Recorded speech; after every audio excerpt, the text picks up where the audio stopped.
Hello, my name is Gil Zilkha.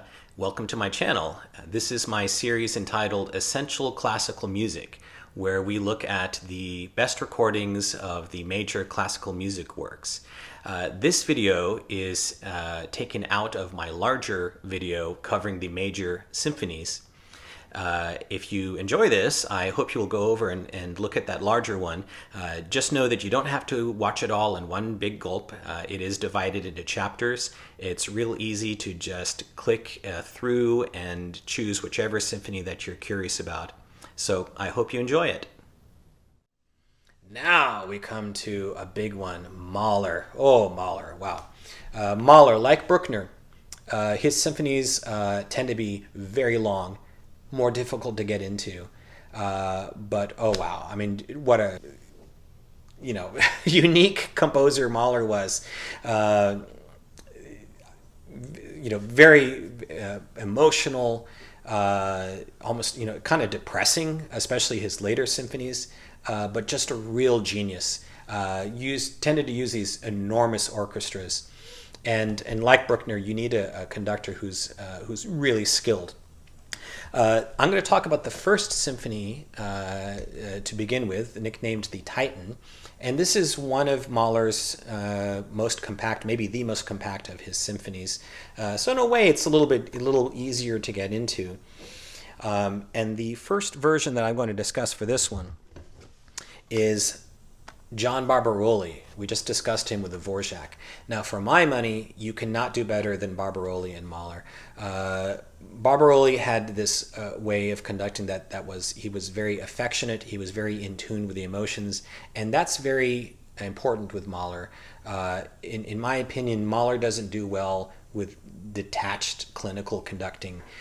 You also, not that you want someone who's just going to fly off the handle and not be disciplined at all, but Barbirolli, like I was just discussing, he was very precise when it came to getting the mood and the atmosphere just right, getting the character of each piece just right. And that's what he did in Mahler. Now, there is this single version I have that I got off Dutton, the Dutton label, and this is his version that he did with the Halle Orchestra from 1957. But Warner, who took over EMI, have done us a favor, and they've collected all of Barbirolli's best-sounding Mahler recordings into one set. This includes the first, the fifth, sixth, and the ninth, as well as the song cycles that he did with Janet Baker, which are also must-have for lovers of Mahler. So you can get the first in either this or the box. And it has the qualities I was just talking about, the character, just the sort of loving way of doing everything, and the emotion and drama. It's all there. The one thing I would say is that compared to the other recordings in this box especially, it doesn't sound quite as good. It doesn't have quite the fullness or presence. If you do want that in the first symphony, then I would recommend the sort of conventional recommendation for the first symphony, which is Raphael Kubelik with the Bavarian Radio Symphony. This was recorded in 1967. It sounds wonderful in this Deutsche Grammophon Originals release. You also get the Lieder eines fahrenden Gesellen with Dietrich Fischer-Dieskau. Those are great too. But this is just, he did a full cycle of these with the Bavarian Radio Symphony, which is a very good cycle for Mahler. But this one is really a standout. It's just dramatic. It's got great energy, great power. It sounds great, so you can't go wrong with that one. Another version of the first I recommend, however, is with someone who was very known for his Mahler, and that is Leonard Bernstein.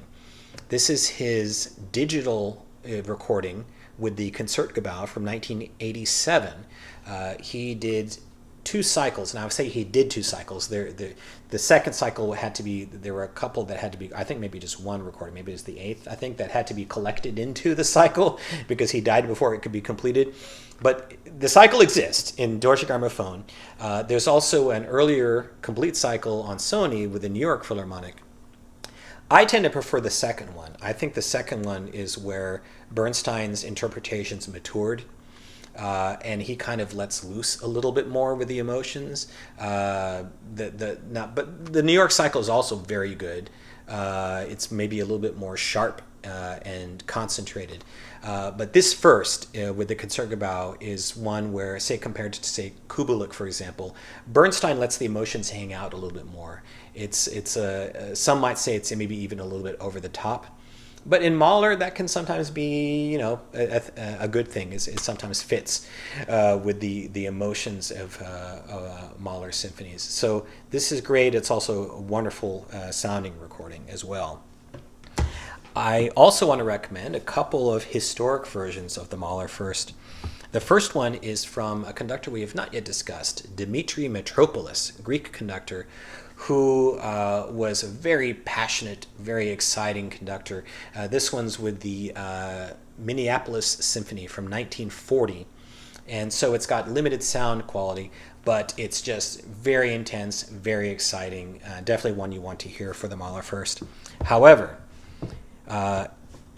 if I was going to have only one Mahler First, it would be this one. Bruno Walter, 1939, the NBC Symphony Orchestra, Toscanini's orchestra. This was shortly after Bruno Walter, who was Jewish, escaped Europe during the Nazi occupation of Austria. And this is a live concert, and it is just electric from beginning to end. The sound quality is rather dry, as you would get with the NBC Symphony. I don't know if this was recorded in that same Studio 6H, or no, what was it? It was a live concert, right? So, yeah, concert from April 8th, 1939. So it wasn't in that horrendous studio, but it still sounds somewhat on the dry sound. But it is just exciting as hell, and it sounds pretty good. I mean, you can hear it pretty clearly. You won't want to miss this one if you love the Mahler First.